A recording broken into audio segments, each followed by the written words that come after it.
Thank you. So, thanks again for coming.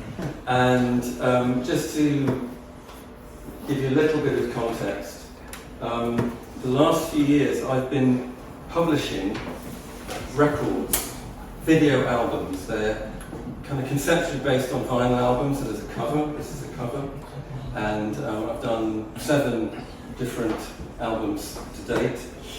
Some I call LPs because they've got maybe up to 10 tracks on them, you know. Others I call EPs because they've got maybe 3 tracks on them. And when I was asked to do this, to do a screening, I thought, I'd had an idea for a while of a sampler, and I thought, oh, it's a good opportunity. So some of you might remember in the old days, you know, record labels would do what they call sampler albums. If they take a track from, you know, each different albums, maybe different artists they'd released. So this is a sampler album. So I've taken one track or video from each of the 7 LPs and EPs. Okay,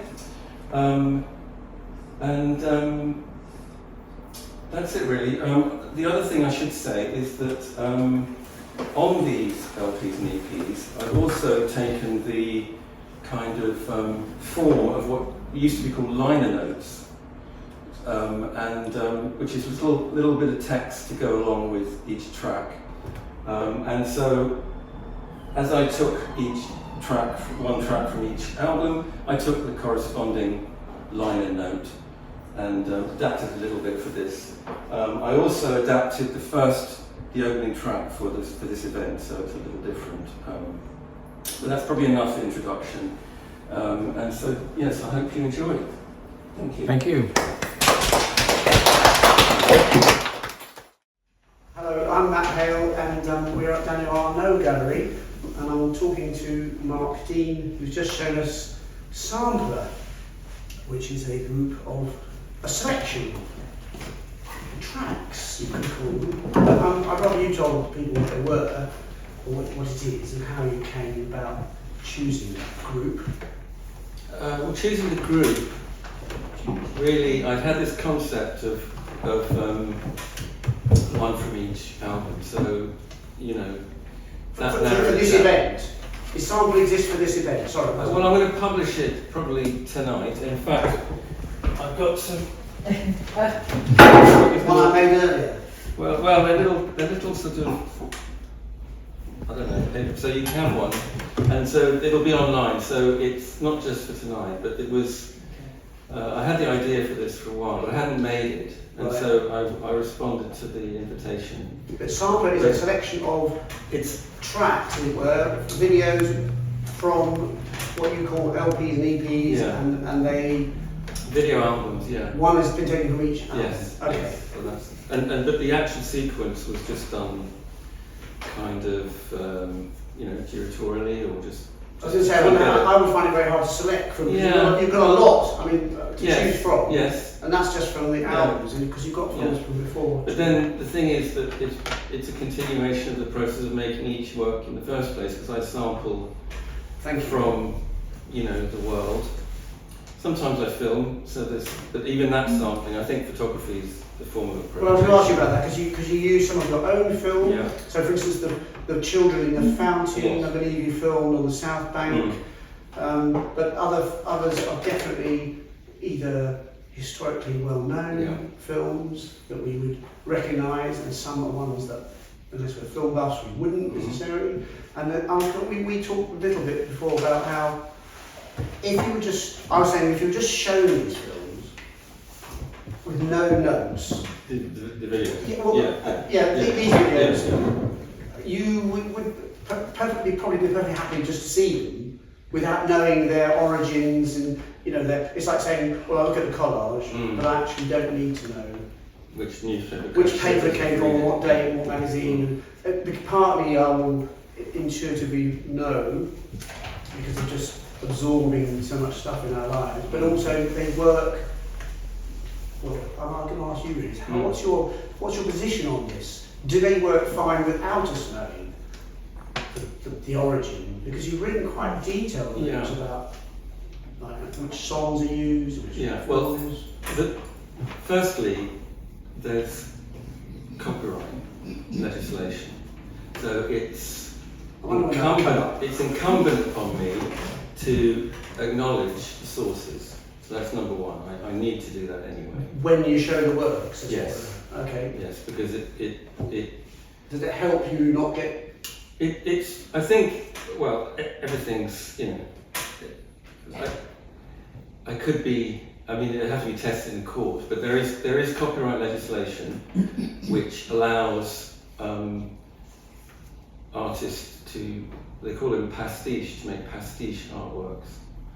And I'm quite interested in that term, by the way, pastiche. But anyway, because it's a term that most artists would not wish Shy away from wanting to not do. to apply to them, but I'm happy to own it. Yeah.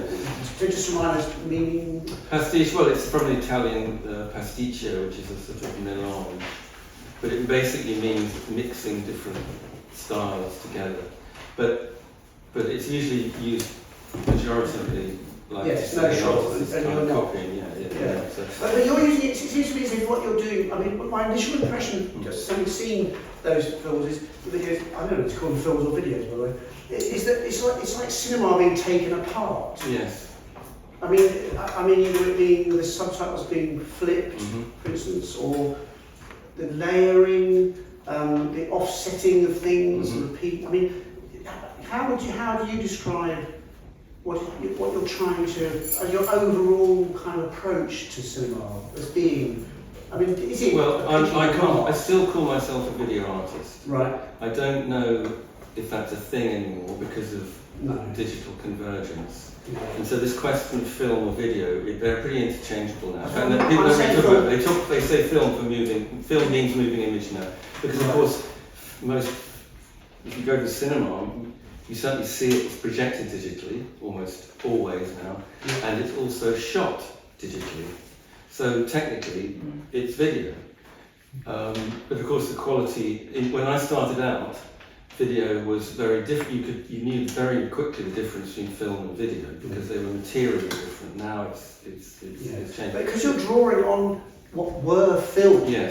Yes. Whether they be digital format that you get them in or I mean, Yeah. we should have known it's the black and white thing or the monotone. Yeah. So film is there Yes. Well, it's historical. as a subject. It's historical. Yes, it's historical. And, sorry. Isn't video historical? Yes.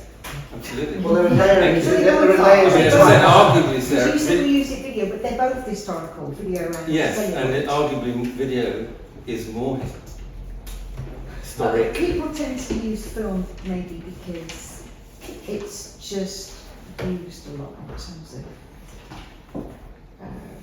going to a cinema, I guess. A place where Right. it's I mean, in a way, the term perhaps doesn't matter whether I call it film or video. I mean, you could just say moving image. I mean, I don't think we should get stuck on this. No, because most people aren't very used to it.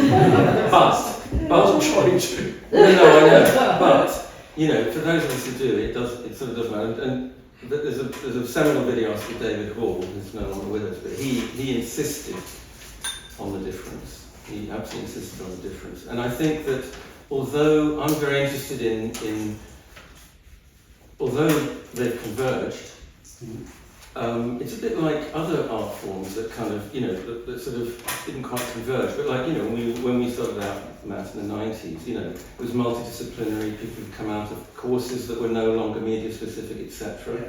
Okay, but that doesn't mean to say it didn't come out of nowhere. There's a tradition and a history, okay, that informs it, and I think it's important to remember that. Number one, not for sort of necrophiliac purposes, but for I should have said nostalgia. No, but actually, I think it can become that. But anyway, Okay.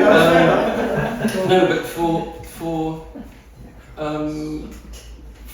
because it's rich, and this is what comes back to your initial question about why does it matter whether people know? Not for geeky, nerdy purposes. Yes. Yes, okay, for legalistic purposes, but that's hardly very interesting for art. But because it registers the legacy, okay, and it's rich. It's very rich. I mean, what would we be without it? Yeah. And what constitutes us I mean, I talked in there about the Wizard of Oz being the first film I ever saw. Yeah. You know, and I saw it in a particular circumstance as well. So it's part of me, and the sort of, it's not just I happen to see that, because many people have seen that. It means a lot to many people. It means different things to different people, and it has a complex cultural history and currency. And I'm part of that. You know, you know how you pick a very particular part of that film, it's more than one part, but they're closely connected, the inside and the leaving. I'm very intrigued to know, I mean, you know, there's so much of that film you could have picked. Yeah. So in terms of, say, there are personal things, I'm sure, behind some of your choices, some of your personal history, behind some of the choices you made. However, you wouldn't initially look at the films and say, oh, I now know Mark Dean's personal history. It's not about me in that sense. No, but obviously there is a link. And then, so I'm very intrigued as to how you choose from a long film which bits you're going to use, and then so which comes first? Is sort of a desire to find something that fits something that you want to put out to us, or is it from the film? Do you know what I mean? Yeah. Well, sometimes I do have a conceptual starting point. You know, I mean, I sort of grew up with that, and I haven't lost that, but I try and wear it lightly because, you know, So I do have things that guide me, you know, to get going. You know, it's a bit like Matisse said, you know, you put one stroke down and then that helps you decide, oh, well, I think I'll do that in relation to that, and you build it up. You literally do have layers of film. Yeah, but I also, of course, because it's digital, okay, I can take it away. Yeah. I can take it away. And so I take the bits I don't like, or what happens when you put it. If I don't like it, I get rid of it, and if I like it, I try and You must spend a lot of time. Yes, I do. Going back most people here are artists, and most people know that it takes quite a long time to make art, doesn't it? But yes, but also this, you've got backwards and forwards, you've got time, you've got layering of image, but you've also got the time factor as well, and going backwards and forwards in time. I mean, she particularly, that one does that a lot, doesn't it? Yes, and I think that's something that I've worked with a lot. I mean, it's basically loops, but not just a sort of stuck in a loop. It's a sort of a incremental loop, which I'm interested in, because I think that it mirrors or reflects the actual experience of. I mean, I made a piece years ago with Tippi Hedren from The Birds, and she's waking up, and it takes about 10 minutes. It was about as long as that one, actually. It takes about 10 minutes for her to sort of wake up, because she keeps going back. You keep putting her back? Well, yeah, I reverse. Yeah, okay, yeah. But the reason I do that is not to just kind of play around with her, but because my experience of trying to, say, recover a memory that's lost, that you know is in there, but you can't look at it, takes time. You have to go a little bit, and then you come back, and then you go a little bit further, and then you come back. So there's a sort of ontological and maybe a kind of physical, almost a physical, embodied, you know, experiential kind of process that is actually that's also sort of mental and emotional. Actually, I mean, I think that's the ultimate, not ultimate, but that's the sort of the main determinant of what I keep and what I don't keep is what it feels like. You know, I mean, so feeling. Yeah, I'm kind of trying to engender and sustain. I'm interested in sustaining sustaining a feeling that is usually kind of hard to stay with. You mean like, say, as an audience, we might be thinking this has gone on a long time, kind of feeling? You don't. Well, that's a function of it. It's but not the second film is quite long. One with the credits. That may be too long. Well, no, I'm not saying that. It's interesting because it's you get into that in a way as well. Yeah, well, exactly. It's weird feeling. And this, when I said this is an experiment, well, the fundamental experiment with this, I mean, anything you do new is an experiment, but the sort of the main experiment of this that I thought, okay, I'll have a go with that, is actually inviting people to sit for a duration. I don't normally do that, okay? Not for an extent. You know, it's in a room and you walk in and out kind of thing. Yeah. Because I grew up, if you like, I keep saying grew up, I mean I didn't grow up making video, but you know, as an artist, as a video artist, sorry, I grew up making video installations and loops that, so I would set up, I did show here once actually, downstairs, and it was, so, you know, it's not just a static loop, you know, stuck in a loop, but it's kind of sustaining a moment, okay, which seems a complex of moments, it's sustaining a scenario.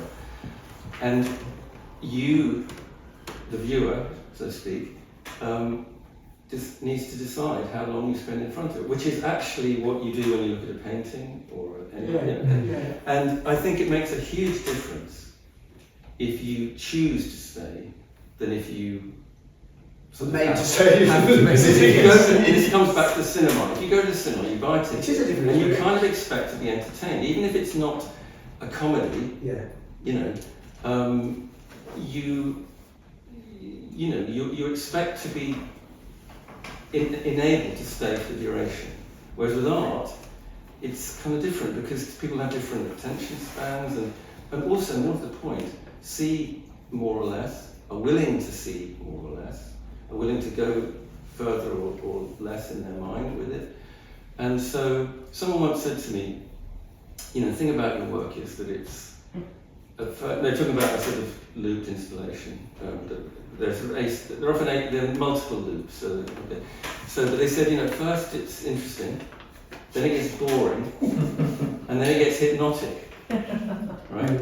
And the hypnosis, if you like, I mean, I don't try and hypnotise people, but you know, that hypnagogic, or actually the one where she's, Dorothy's what I call hypnopompia, which actually, hypnagogic is when you're falling asleep, and it's that liminal space, it's hypnagogic. Well, hypnopompia is the liminal space between being asleep and waking up. Okay, right. So anyway, but that sort of space, you know, you can't force someone into that. You know, it's viewer.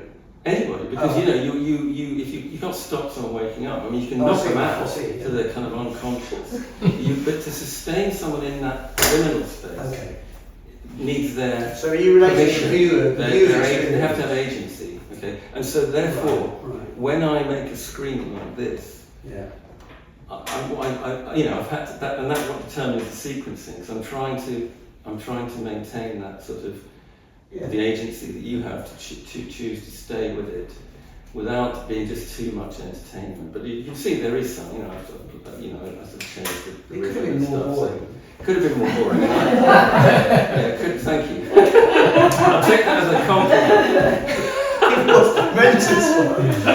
No, but that's it's interesting because you answered I'm going to put that on the cover. Could have been more boring. No, because you've answered the question I asked earlier, which is about having to choose what order they go in, which is like, it must be like tracked on an album. I mean, they're probably not written in that order. The art of sequencing. Because that's the other question I remember, which is, it's like, how on earth long does it take to make one? I know you said you spent an hour doing it, but they've got an end date, I mean, they have a date, but when did you start them? Oh. And you make 3 or 4 months of the opening track. Yeah. I started it in, I think it was 97. Right. And I don't know what date it is now. 2025. Oh, that's a new one, yeah. Yes. That's a long time. Yeah, I'm not working on it continuously. No, okay. But the sort of that's a long time. Greta Garbo kind of exploding. I mean, that was made on a computer before digital video existed. I was going to ask you technically how you do some of the things you do. That was one of the ones I was going to ask you. That's a very early one, yeah. But then I've reworked. It was a little thing, it was a little sort of, not quite a GIF, but you know, I mean, I did, but I can't even remember. It was on. I can't remember how I made it. I think it was called Macromedia Director. I think. Anyway, anyone remembers that? No. But anyway, so it's a fragment that I kept because I will often work with things and spent quite a long time. I mean, again, like a lot of people, I'm sure, you know, and you don't quite get there, and you put it away, and then maybe you can get it out. Well, it's like a painting. People Yeah, exactly. lean against the wall for a while, Exactly. get facing the wall. Yeah. You know, I mean, I did start out as a painter. You know, that's and quite. So I it's- think that's quite revealing. Yeah. Oh, actually, no. I started as a photographer. Then I thought I was wanted to be a photographer, but didn't really know about art anyway. But I went to art school, thank God, and then I kind of got a bit waylaid and ended up doing a painting degree. But it didn't kind of work out for me, and I stopped, and I didn't use it for quite a few years. And then when I started making art again, I made a video and suddenly realised I knew. Well, yeah, I did. I knew what I was doing for the first time ever, and I haven't really stopped since then because it was sort of working for me. You said just then, thank God I went to art school. Yes. But you also said something about thanking God to do with there being art in order to be able to. I think this is to do with personal things, so when you have something which is traumatic in your life, like you can't talk about it.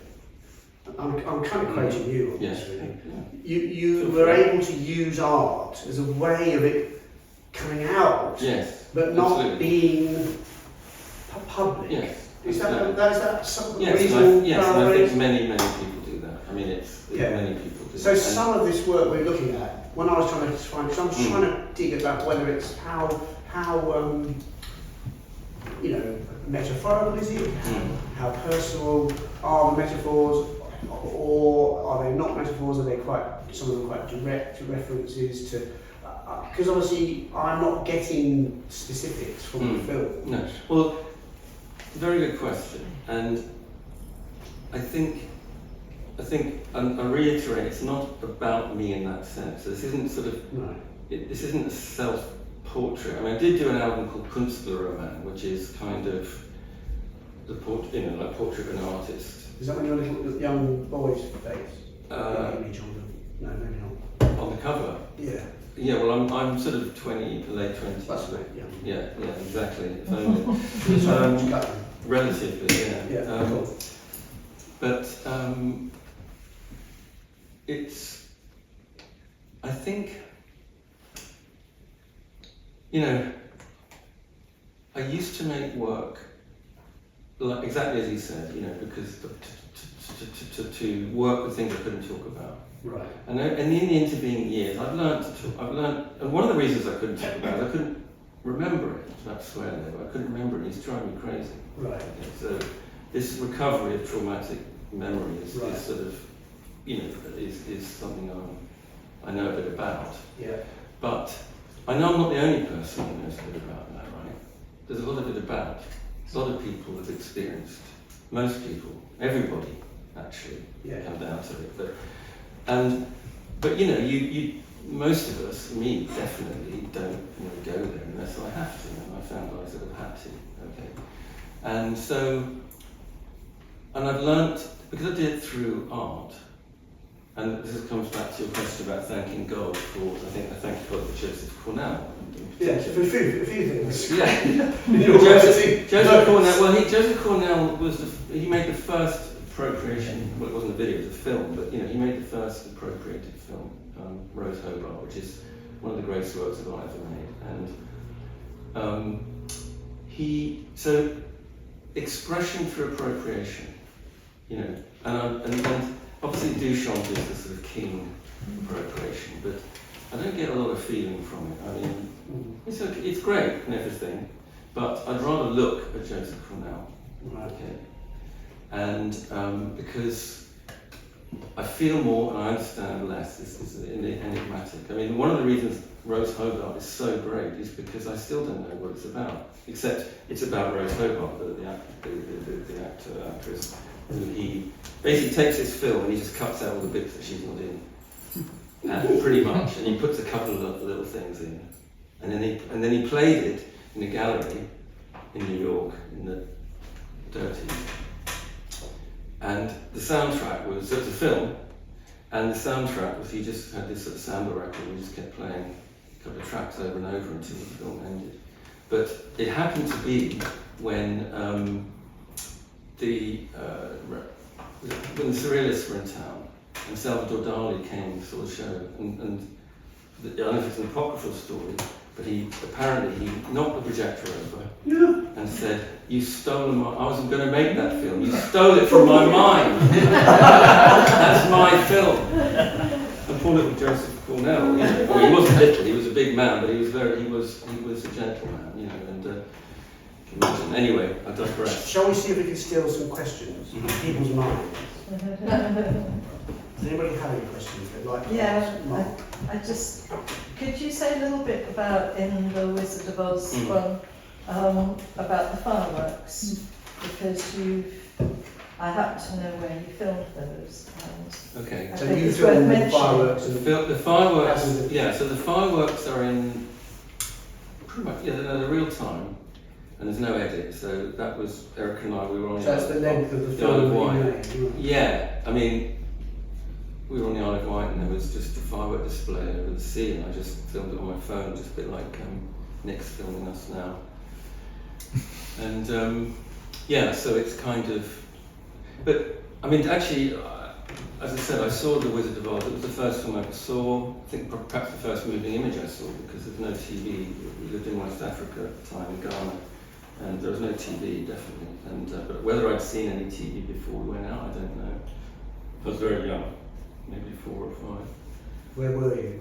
In Ghana, Ghana, West Africa. outside. Oh, it was outside. Yes, it was outside. So there was this. I mean, I It's remember unusual. it's one of my earliest memories. There's this kind of the night sky in Africa. It's like there's no. Well, then anyway, I'm sure it's different. urban But there was glow. no urban glow. No, and it was just like incredible. And there was this little screen. It was probably much. It was definitely smaller than that. Okay. Like a little. It was probably a 16mm print. I don't know. I don't know the technology, but I can't imagine they had a 35mm projector out there. They used to show them out the back of vans, Yeah, in that's cars, that sort in of London thing. when I was a boy. Yeah, that sort of thing. But except this was in there, and so it was chairs exactly like this. It's probably the same amount of people. And I remember, I remember It's hiding an behind. important memory. Yeah, super important. I was hiding under the chair when the Wicked Witch came out. I mean, like every kid you see. Yeah. But it's only in hindsight, okay, literally in hindsight, that I realise how, you know, it helped me to become a video artist, because the power of that image, and it's more than the power of cinema. I mean, of course it's the power of cinema, okay? Absolutely the power of cinema, okay? Because this tiny image was dwarfed by the stars. I mean, you know, couldn't compete, okay? But it did, right? Plus, it wasn't like being in the cinema where you've got this huge image, in the old days anyway, this huge image. It was a tiny image, like, okay, and it was, I mean, I have nothing to compare it to, obviously, but the idea that you could have this impoverished image, which video was, when I started out, impoverished VHS, you know, it wasn't like what we call film now, okay. It's impoverished, but film did exist, and it was beautiful, but nicer than now, much nicer than now, okay, because it was actual film. So this impoverished image can still hold the power if you focus it. And I learned that through, I mean, obviously I didn't have another language to theorize it, but I experienced it and I didn't forget it. And when I started working with video, I kind of knew, you know, and I was sort of trying to reproduce. Did the stars and the fireworks connect? Well, that's the They thing. must Funny enough, surely be a representation of that. Well, it only occurred to me. Within it. It occurred to me when I was watching it. Really, you're today. kidding, you're joking. No, not Not at all. before. No.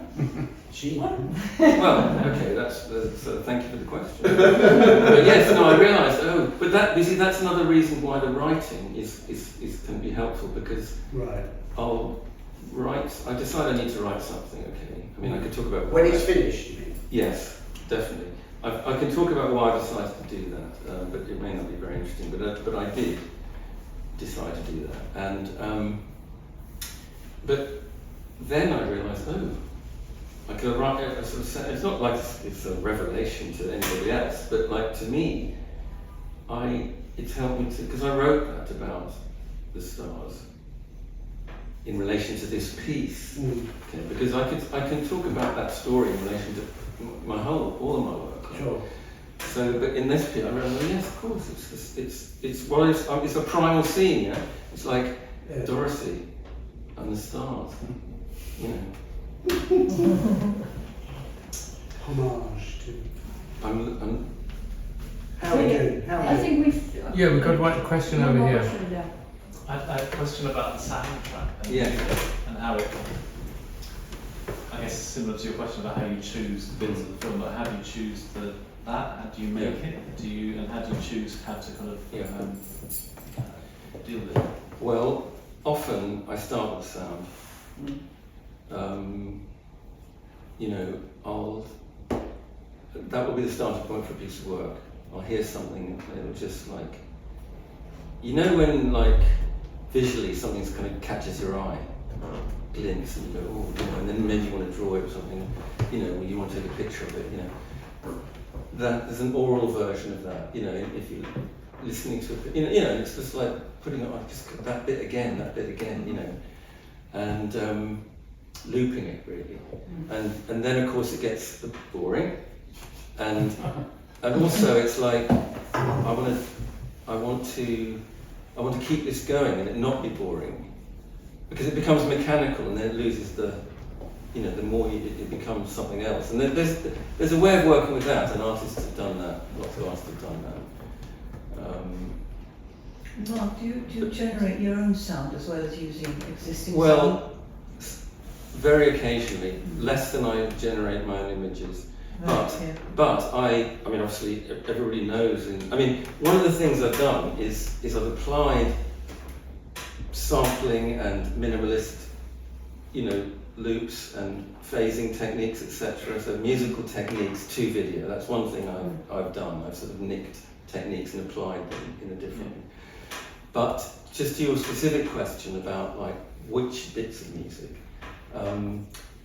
bits I like. And then working with them to try and keep them interesting, and then I kind of like mixing them. You know, like so for example, the eyeliner one. That's a bit of an obscure band called Mumrad, who never really made it, but I kind of like what they do. This is always just hitching. No. Sorry. That's Rebecca Black. Oh, That's sorry. Rebecca Black. Who, Which one are you talking about now? the one you thought was a bit too long. Oh, that one. Was that all the credits? Yes, all the No, but I credits. liked it. Thank you. I think so. It could have been more, but the one that could have been more boring. So there's that guitar, and then I applied, as I said, these process like slowing it down and layering it, and I quite like what happens rhythmically with these things, you know. Especially, sometimes with digital music, digitally recorded music, or even some of the click track, they always sync up but stuff that's a bit more organic. Like for example, the one with the fountain is altered images, and it's although it's a kind of really like you think it's a drum machine, it's not, and that's why when I layer it, it goes a little bit phasing, which is nice, and so you reveal the organic qualities. And you connect the rhythm of the music, say, to rhythms that occur in the images. It feels like they are. Yeah, so I I don't go know if once. that's accident or I'm No, completely it's not at all. No. Sorry, Well, it's not an accident in that I'm sure everything's. I take responsibility for everything. But they're happy accidents. Same again with painting, photography. All photography is a happy accident unless it's really horribly constructed. You know, it's magic, right? Magic. And so when something happens, you go, ooh. So it's recognising it and keeping Yes. it, isn't it? Yes. And if it's boring, occasionally get rid you of it. change the sound, don't you? Yeah. No, what I mean is occasionally a sound that you're working with doesn't work. Most And you of the time. change. Most of the time. What, you But you sometimes change to a different piece of music. rather than starting In the one process of and making sticking work. to it. Yeah. Yeah, Yeah. seeing the video. Yeah. Sometimes sometimes quickly, but sometimes it takes forever, and I finally give up and put it away, and then I'm sure other people have done this, you know, you take it out and you go, I know what's wrong with that. Just change it. And it's like, oh, or, and as a tip, if you haven't done this, you take two things that didn't quite work and just put them together. And if you can manage to glue them together, often it's like, wow. That's no, I've made quite a few works. Two failures, two wrongs make a right. Well, do you know what we haven't talked about at all, how I remember seeing your work when I first saw it, was you had two films which were seemingly running, well, you split the screens and one was running at the top, one was at the bottom, and they both start. Yes. I can't remember if one was going backwards or not, but there was basically like a magic moment, which would somehow occur that you didn't really know. Definitely. Which was a bit like the woman jumping out of the ceiling in Beaconsfield into a load of feathers during one of your films, but you didn't quite know when she was going to do it. Yeah, Michelle Griffiths and Michelle Woolley. Yes. On Instagram, very good artist, very interesting artist. Yes, I mean I have made films. I mean, you know, I've made full-length movies. So that one that you're referring to there, well, there's two. Yes, I'm just. One was called Stop Your Eyes In, which.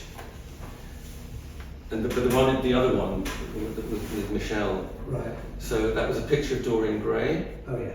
And I run the whole film. It's a VHS copy. Run the whole film, but inside it there's a kind of, it's called picture in picture. So there's an oval-shaped insert, and inside that is the same film running backwards. So it starts off. Sounds horrible. It starts off with, you know, well, you know the end. You know the. I mean, a spoiler here if you haven't read it. But, you know the portrait in the attic, because it doesn't change till the end. Okay. Yeah. So you see it at the beginning, but there's a moment right in the middle where it disappears because they're in the same moment, but then it's gone. It's a short-lived moment. Yeah, and that happens once every couple of hours. But Michelle was on a platform. So this was in Beaconsfield, and we shared space, and she built this platform, and she'd made this feather bed, literally a bed full of feathers. It was in front of your film, though, wasn't it? Your projector. Yeah, well, the film was on the wall, so the space was empty apart from the image on the wall. And then she, at one point per day, she would hurl herself, throw herself off this platform. If you've been to Beaconsfield, it's very tall. Into this feather bed, and it would just go everywhere. In front of your film? Yeah. And so there were these two moments. Anyway, it was great. That's not on your website? No, I've got documentation. But just to say, but just for use of everyone here and also on the recording, all these films are available.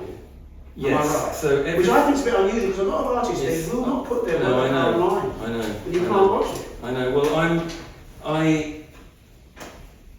I do actually. I know, and I think it's great. I put two things I put online. One is if I've exhibited work, I put it online. It's on my website. It's not like on YouTube. No. It's on my website. It's there, yeah. So you can watch it for free. Yeah. And I also, as I said, the last few years I've taken to publishing these albums, which haven't necessarily been exhibited. I mean, you know, so what form would they come in? They come in. Well, you go. They're online. They're online, and this is a cover, and then there's the tracks underneath, and you can click. So they're online albums. They're not. It's not physical. I mean, this is as physical as it gets. That you can take. It's just the term album is. Yes, I know. Well, it's a conceptual or a conceit, perhaps. That's fine. Or an excuse, or a form. That's all good. But they're freely available. They're freely available, I mean, you see, the thing is that in the days of when video art was a thing, it was. I mean, David Hall, who I mentioned before, you know, he understood video as anti-television, okay, anti-television, anti-consumer, and other video artists, you know, as anti-painting. Okay, it's not necessarily negative, but like, you know, the critique of painting. So a lot of women were working with video, okay. People who've grown up in sculpture departments that were sort of trying to find other ways. I've moved into performance. It was happened to coincide with the development of the Portapack, so documenting your performance. So naturally, performative video naturally became a thing. Community video. Yes, community video. Thank you. Yeah. So all of these were part of a loose network of artists who were interested in being, or purported to be interested in being outside of the system of consumption and exchange. So by having your website. So and there are some filmmakers It was here. anti in a way, because you said that, and then you said, well, anyway. That was part of a thing, sort of. It was anti, yeah, right. It was, obviously yes. not I just in a didn't want to. I didn't want to nasty, paint it as nasty way. entirely negative. No, I mean, it had its own wasn't positive. nasty. It wasn't just a sort of But reaction. it wanted to be seen as a sort of a new alternative to something that wasn't commercial. for Yes, example. and there's a the painting cinematic was version. commercial and did. Well, not all It wasn't painting was. necessary, no. Not all painting was, but we seem to have gone back to that, haven't we? Could be. Which is why video We've is gone very hard to exactly show back. video. Everything's commercial. By having them on your website, Yes. they are therefore within Well, that kind of approach. Yeah, I mean, I don't want to make any grand claims. Well, no, but- I was one who drew But attention the to fact is that there was a time when it was like a utopian idea Yeah. that technology would liberate us, and the internet was when it was dreamt of before it actually happened. The idea that we all would have video cameras in our pockets, not just so we can make them, we can film it, you can edit it, you can distribute it, all yourself free. It was like nirvana. Now we can all do that, but it's not a dream. It's maybe closer to a nightmare. Okay, like lots of science fiction. Because you think, oh, this is the bit that's going to change, and everything else will be the same. No, it changes. You know, the context changes. It's a bit like drones. They're a lovely toy at first, weren't they? Now Jesus, yes, yes. it's a complete change of views. I mean, Yeah. and that, yes. So, but you know, I have to say, I don't want to make any grand claims. Oh, God. for my- No, no, because nobody looked. You know, no. I hope you guys will, if you like. But Chapel nobody Chat, looked. it's called, Chapel Chat. Chapel No, Chat. it's on the back here. So, but please tell me. But no, I know. You know, nobody looks because they've got better things to do. Nobody looks at anything for very long. They just don't. We don't. We scroll. I mean, and I know that sounds cliched, and I know people still read books here. I understand that. But even then, you know, how often do you actually read a whole book? You know, have you got 10 books on the go at once? Etc. Yes. Me too. In fact, I remember. I'll just quickly tell you a little anecdote. When I was teaching once, I went to visit, and I asked this boy who was painting, and I said, you know, do you go to the National Gallery? I could tell he'd been looking at painting. I said, do you go to the National Gallery? He said, I've been. And I said, oh, can you tell me a painting you liked? And he told me one. I said, how long did you look it for? Okay. And he said, I think probably 5 seconds, he said. And I looked at him, I said, look, I'm just visiting once, I'm not your tutor, I'm not writing a report on you, it's between you and me, okay? So don't take this the wrong way, but I think you're lying. Okay? Please tell me how long you looked. Let me ask the question again. How long did you look at that painting for? He said, 20 minutes. And I said, Reverse shame. Thank you. Of course you did. I can tell by looking at your work that you've looked at paintings. Okay. I said, and I wanted to talk about why and what happened, etc. Of course. But I said before, can I just please, can I ask you? And again, you don't owe me anything, but you're not responsible to me. But may I just ask you why you said 5 seconds? He said, well, my tutor told me that the average time, my painting tutor told me that the average time somebody looks at a painting is 7 seconds. So there's no point in making a painting that requires more than 7 seconds to look at. And he thought that was the law, right? But the thing is that, I mean, this was some years ago, but it's kind of almost come true now, okay? And so I am interested in making work that sustains looking as well as feeling, okay? But yeah. But the idea, going back to your question, the idea of the fact that it's online and free is not what it would have been if in 1980 or 90 even we put our work online for free and could distribute it, instantly, because everyone would have looked at it, right? Because people were reading about it and they'd go to the Cinematheque, the Videotheque to see this work they'd read about, and it was like, I saw, like I remember when I saw Dara Birnbaum's Technology Transformation Wonder Woman, it's like, you get to see it once, right? Or I suppose you can see it and watch it over, but I mean, you one day, because unless you happen to live in Paris or somewhere. And same with the cinema.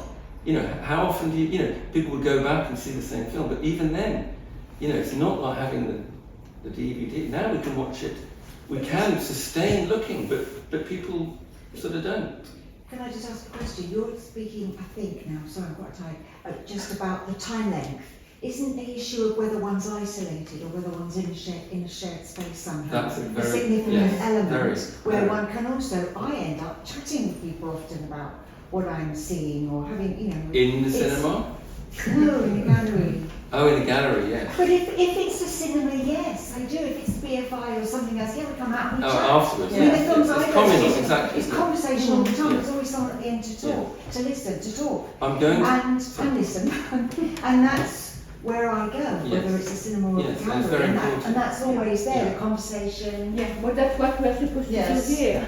Exactly, and that's another reason why I think it's so great what you're doing. I mean, it's not just showing moving image work, which is very rare these days.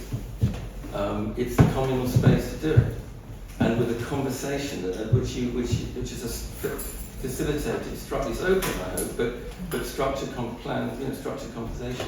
And you're right, Sarah, absolutely right. And I'm going into, this is going to sound like I go every week. I haven't been since 1979. But I'm going to New York in 2 weeks' time in fact, Nina and I both going. It's for a conference or a symposium called The Varieties of Cinematic Experience. And it's one of the things they're interested in is the embodied communal experience of cinema. And I think one of the reasons that they're focusing on that is because it's kind of, I don't know if it's lost, but it needs to be made sure we keep it. Yeah, and I don't know. I mean, we have to find new ways to do it, don't we? That's the thing. There are new small sort of cinemas that are opening up, that are being run on their own. Yes. And they get packed out. Yes. People love it. They Yes. absolutely love it. And So I hope they start showing there actual is a films. keen interest in it. And that happens just when those kinds of spaces and things are being Yes. taken away. Yeah, no, it's very important. And how do you feel seeing your work here tonight, properly screened with people watching it? Well, it's very nice. Well, we talked about it before, because it is different to being installed in a gallery. So I think it's quite interesting Yes. you brought up gallery, Yes. actually. Yeah. I know. Because they are very different experiences to cinema, in that you're often in a gallery, you're not told how long it's going to be on for.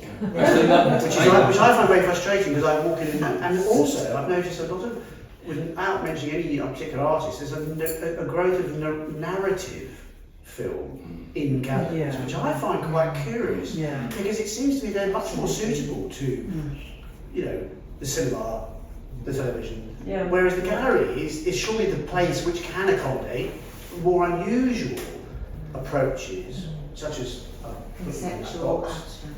And I think galleries actually been wasted a bit, really. Yeah. But I've seen a rather limited approach to it, and I'll leave on that note. No, how are we doing? How are we doing?